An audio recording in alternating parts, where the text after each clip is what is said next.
Hello students, JDS coaching centre में आपका बहुत बहुत स्वागत। आज जो हमारा पहला जो टॉपिक है, हमारा पहली यूनिट है जो ठोस अवस्था, उसी से रिलेटेड आज का जो हमारा टॉपिक है क्रिस्टल जालक, या इसको हम कहते हैं त्रिविम जालक भी कह सकते हैं। इंग्लिश से की बात करें तो इसे क्रिस्टल लैटिस या हम स्पेस लैटिस भी कहते हैं। तो इसमें देखिए आज का जो टॉपिक है हमारा क्रिस्टल जालक की बात करते हैं। तो मैंने पिछले वीडियो में भी बताया था कि क्रिस्टल किसे कहते हैं। क्रिस्टल आपके घरों में बहुत सारी वस्तुएं हमें देखने को मिलती हैं, जैसे हम रोज यूज करने वाला जैसे चीनी, शुगर का कण जो आपके घर में चीनी है वो भी एक हमारा क्रिस्टल है। नमक जो हमारा कंक्रीट वाला यानी जो पहले साबित नमक आता था वो भी एक क्रिस्टल है।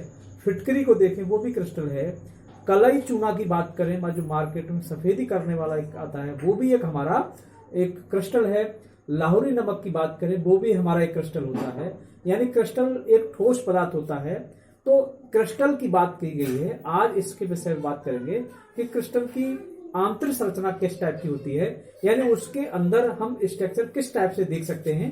जैसा कि मैंने फिगर में यहाँ पर दिखाने की कोशिश की है कि जो क्रिस्टल होता है वो एक बिमी में भी रह सकता है, दो बिमी में भी रह सकता है, 3 लेयर में भी रह सकता है। बिमी का मतलब होता है लेयर, यानी एक लेयर के रूप में भी रह सकता है, 2 लेयर के रूप में भी रह सकता है और 3 लेयर के रूप में भी रह सकता है।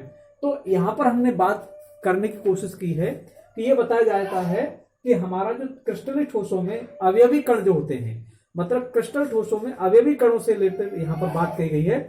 या तो परमाणु की बात कही गई होगी, या फिर अणु की लेकर के बात कही है, या फिर आयन की बात कही गई है। क्योंकि हमारा पदार्थ जो होता है ये पदार्थों के अंतर्गत ही आते हैं।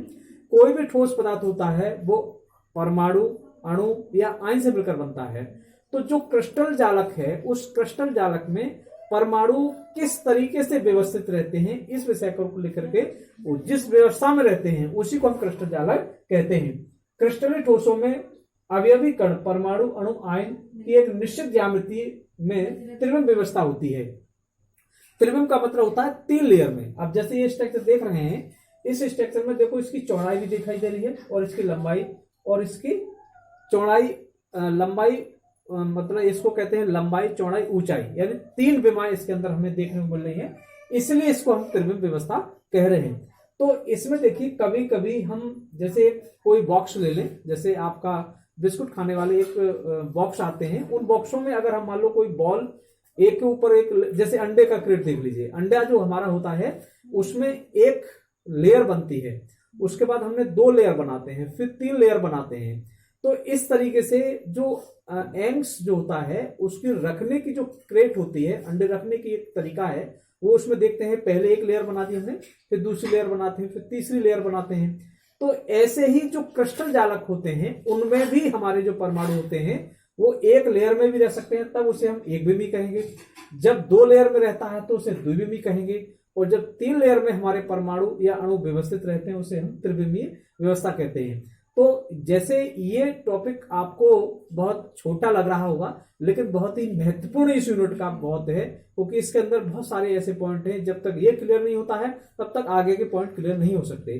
तो इन पॉइंटों को क्लियर शायद मुझे उम्मीद है कि आप लोगों को ये टॉपिक या जो हमारा छोटा सा टॉपिक है वो समझ में आया होगा। अगर आप लोगों को कोई भी समझने में कोई नहीं आता है तो आप निश्चित तौर से कमेंट करें और वीडियो को लाइक अवश्य कर दिया करो।